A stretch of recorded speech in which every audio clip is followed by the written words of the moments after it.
আল্লাহর নবী বললেন যার মেয়ে নেই। সুবহানাল্লাহ। একজন সাহাবী বললেন লাব্বাইকা ইয়া রাসূলুল্লাহ, আমার দুইটি মেয়ে রয়েছে। নবী বললেন তোমার মেয়ে দুটোকে দ্বীনি তালিম দাও, কোরআনে শিক্ষায় শিক্ষিত করো, তুমি হবে জান্নাতি। আর একজন সাহাবী বলেন ও আল্লাহর নবী আমার দুইটি মেয়ে রয়েছে। কেউ বলেন আমার তিনটি মেয়ে রয়েছে।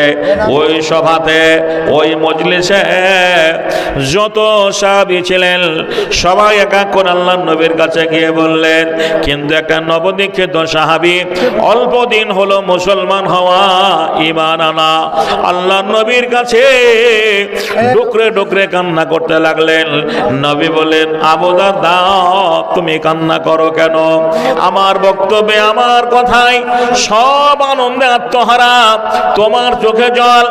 আবু দারদা বলছেন ও আল্লাহর নবী আমার ইসলাম কবুল করার আগে জীবনের একটা মর্মান্তিক ঘটনা আজ আমি ভুলতে পারিনি।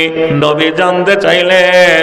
আবু দারদা নবীর সাহাবী বলছেন ও আল্লাহর নবী আমার বিবি 10 মাসের অন্তঃসত্ত্ব। আমি বিবিকে বললাম বিবি রে আমি ব্যবসার কাজে চলে যাব, তোমার পেটে যে সন্তান হবে এ সন্তান যদি মেয়ে সন্তান হয় আতুর ঘরে মেরে দিও। সে যুগের মানুষেরা মেয়ের বাবাটা অন্যায় মনে করতো, অপরাধ মনে করতো। আজকের জামানাটাও ঠিক ওই রকম, মেয়ে হলে কেউ ভালোবাসে না।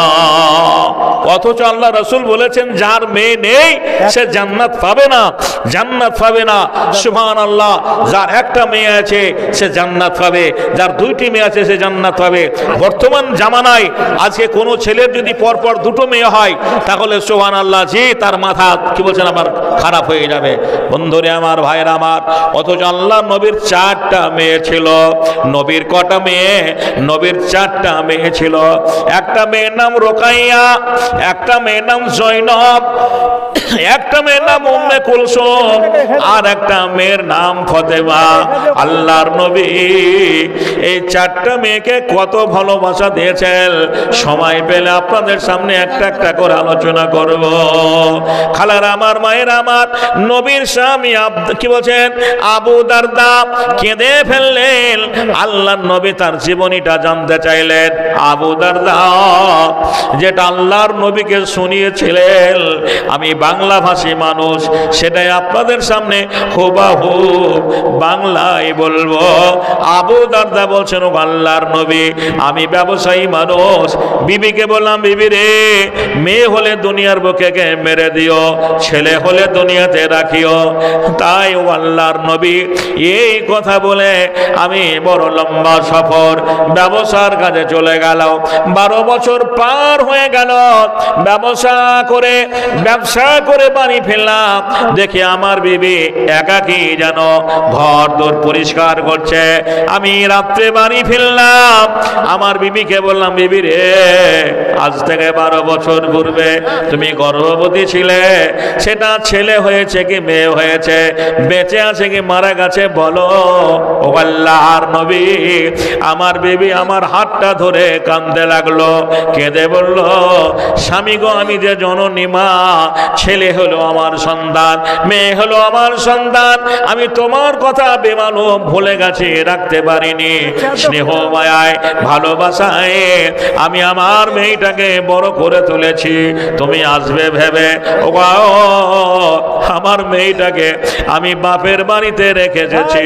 ও আল্লাহর নবী বিবির কাছ থেকে কথা শোনার পরে সারা রাত আমার ঘুম হলো না, আমার ঘুম হারাম হয়ে গেল। সারা রাত ঘুম হলো না, ঘুম হারাম হয়ে গেল। সুবহানাল্লাহ। সকাল হতে না হতে আমি শ্বশুর বাড়িতে পৌঁছালাম। তারা আমার মেয়েটাকে আড়াল করে লুকিয়ে রেখেছে। আমি তাদের বললাম আমি আমার মেয়েটাকে নিয়ে যেতে এসেছি। তারা আমার মেয়েটাকে নতুন জামা কাপড় পরিয়ে আমার সঙ্গে পাঠিয়ে দিল। দুর্গম মরুপথ আমি হেঁটে চলেছি। যেতে যেতে যেতে যেতে ও আল্লাহর নবী আমার নাবালিকা মেয়েটা পিপাসায় কাতর হয়ে পড়েছে। মেয়েটা বলল আব্বা আমি পানি পান করব। তখন শয়তান আমাকে ওয়াসওয়াসা দিল। আল্লাহ কোরআনে বলেছেন, ইয়া আইয়ুহাল্লাযীনা আমানু উদখুলু ফিস-সিলমি কাফফাতান ওয়া লা তাত্তাবিউ খুতুওয়াতিশ শাইতান ইন্নাহু লাকুম আদুব্বুম মুবিন। শয়তান আমাকে বলল, আবু দারদা, এই সুবর্ণ সুযোগ হাতছাড়া করিস নে, এখনই এই মেয়েটাকে মেরে দে। ও আল্লাহর নবী, আমি মেয়ের বাপ, আমাকে বড় মায়া মমতা সব চোখের সামনে থেকে দূর হয়ে গেল। আমি মেয়েটাকে বললাম, মা জানিস রে মা, তুই তো পাতালে পানি আছি, আর পানি আছে, আমি সেই পানি তোকে পান করাবো। ও আল্লাহর নবী, আমার মেয়েটাকে মরুভূমির মাঠে একটা খেজুর গাছের নিচে ছাওয়ায় বসিয়ে রাখলাম, আর আমার এই দুটো হাত দিয়ে আমি দাঁড়ার সমতুল্য মাটি কেটে কেটে গভীর গর্ত করলাম। এমন গর্ত হয়ে গেছে মেয়েটা উকি মেরে আমাকে দেখতে পাই না, আমিও মেয়েটাকে দেখতে পাই না। এত দূরাদূরি হয়ে গেছে, মেয়েটা উকি মেরে দেখে, আমার ঘামগুলো চুয়ে চুয়ে পড়ে। ও আল্লাহর নবী, আমার এই কষ্ট দেখে আমার মেয়েটা বলল, আব্বা আমি আর পানি পান করব না, আপনি গর্ত থেকে উঠে আসুন। ও আল্লাহর নবী, আমি গর্ত থেকে উঠে এলাম, মেয়েটাকে বললাম, মা কি সুন্দর পানি বের হয়েছে, একবার দেখ। আমার মেয়েটা যে গর্তের ধারে গেল, ও আল্লাহর নবী আয়ামে জাহিলিয়াতের কথা মাথায় রেখে আমার এই দুটো হাত দিয়ে আমি নিষ্পাপ মেয়েটাকে পিছন দিক থেকে একটা ধাক্কা মেরে দিলাম, মুখ থুবড়ে মেয়েটা পড়ে গেল, নাক কান দিয়ে রক্ত গড়াতে লাগলো, মেয়েটা বাবা বলে আর্তনাদ করতে লাগলো। আমি জ্যান্ত মাটি দিয়ে বাড়ি চলে এলাম।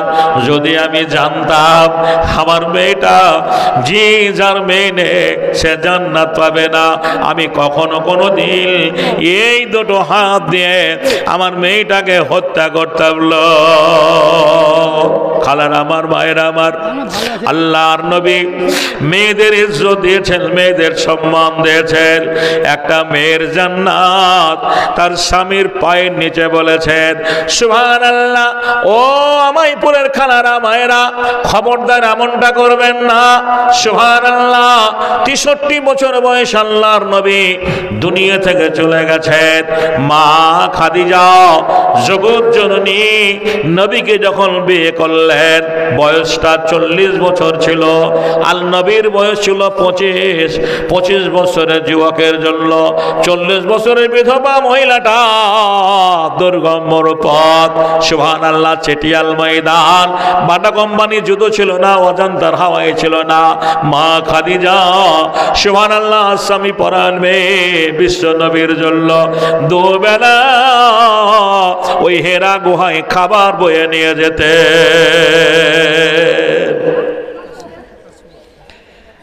আল্লাহ রসুল কে এত ভালোবাসতেন মা খাদিজা। সুবহানাল্লাহ, মহান আল্লাহ রাব্বুল আলামিন এই ভালোবাসার খাতিরে জিবরিল আমিনকে বলেন, ও জিবরিল আমিন শোনো শোনো, এই রাস্তা দিয়ে যে মেয়েটা আমার নবীর শালা আমার নবীর খাবার নিয়ে যায়, আমার নবীকে যে ভালোবাসে, তাকে সালামটা জানিয়ে দিও। মা খাদিজা রাসূলের জন্য খাবার নিয়ে যাচ্ছেন, মাঝপথে জিবরিল আমিন দাঁড়িয়ে আছে, সালাম জানিয়ে দেওয়া হলো। আমাইপুরের খালারা মায়েরা, আল্লাহর নবীর কাছে আমার রাসূলের